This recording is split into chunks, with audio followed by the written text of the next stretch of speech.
Now दोस्तों, क्या आप जानते हैं परमेश्वर इजरायलियों को अपनी पत्नी कहता था और नए नियम में लिखा है यीशु कलीसिया को दुल्हन कहता था। क्या इस बात से आप वाकिफ थे?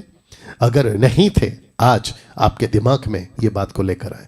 तो जितने अभी वीडियो को देख रहे हैं, मैं आप सभी को बता दूं कि ओल्ड टेस्टमेंट में इजरायलियों को परमेश्वर पत्नी कहता था, न्यू टेस्टमेंट में कलीसिया को दुल्हन कहता था। तो पुराने नियम की इजरायली पत्नी, नए नियम की कलीसिया दुल्हन। न्यू टेस्टमेंट में परमेश्वर ने, यीशु ने, पौलुस ने, पतरस ने, फिलिप ने, एंड्रू ने, किसी ने भी कभी नहीं कहा कि कलीसिया पत्नी है। ओल्ड टेस्टमेंट में मूसा ने, अब्राहम ने, नबियों ने, प्रॉफिट्स ने, किसी ने भी 4 मेजर प्रॉफिट्स हैं और 12 माइनर प्रॉफिट्स हैं, इन्होंने कभी नहीं कहा कि इजरायली दुल्हन है।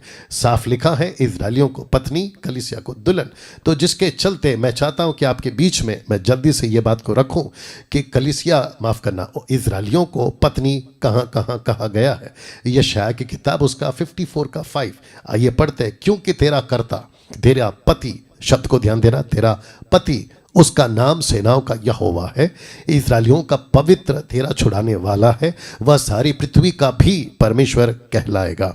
यिर्मयाह 31 का 32, यद्यपि मैं उनका पति था। इजरायलियों की बात हो रही है। हेसेकेल 16 का 8, मैंने फिर तेरे पास से होकर जाते हुए तुझे देखा और तब तू पूरी स्त्री हो गई थी, सो मैंने तुझे अपना वस्त्र ओढ़कर तेरा तन ढांप दिया, सौगंध खाकर तुझसे वाचा बांधी और तू मेरी हो गई, प्रभु यहोवा की ये वाणी है। हेजेकेल 16 का 32 कहता है तू व्यभिचारिणी पत्नी है, नहीं लिखा है कि दुल्हन है, लिखा है पत्नी है। यशायाह 54 का 6 कहता है क्योंकि यहोवा ने तुझे ऐसा बुलाया है मानो तू छोड़ी हुई और मन की दुखिया और जवानी की त्यागी हुई स्त्री, ब्रैकेट में इंग्लिश में वाइफ लिखा है, जिसके चलते मैंने आपकी सुविधा के लिए रख दिया है। लिखा है तेरे परमेश्वर का यही वचन है। तो इन सभी में इससे भी ज़्यादा स्क्रिप्चर्स थे, कम से कम 2-3 दर्जन, मैंने नहीं डाला क्योंकि ज़रूरी नहीं है, मैं समझता हूं कि ये काफ़ी है। तो जिसके चलते कम से कम ये पता चलता है कि इजरायलियों को, यहूदियों को परमेश्वर पत्नी कहता था, पत्नी बुलाता था। जितने नबी थे वो भी जानते थे, और जितने आज भी यहूदी रबीज हैं या रबाइस हैं वो भी जानते हैं कि परमेश्वर ने इजरायलियों को कभी दुल्हन नहीं कहा, बल्कि उसने इजरायलियों को पत्नी, वाइफ कहा है।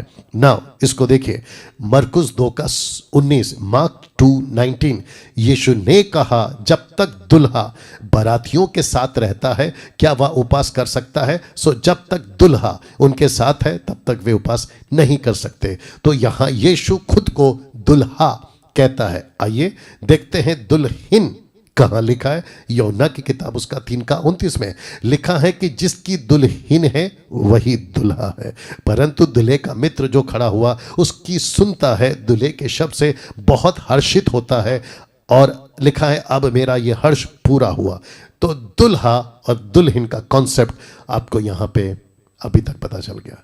क्या आप अभी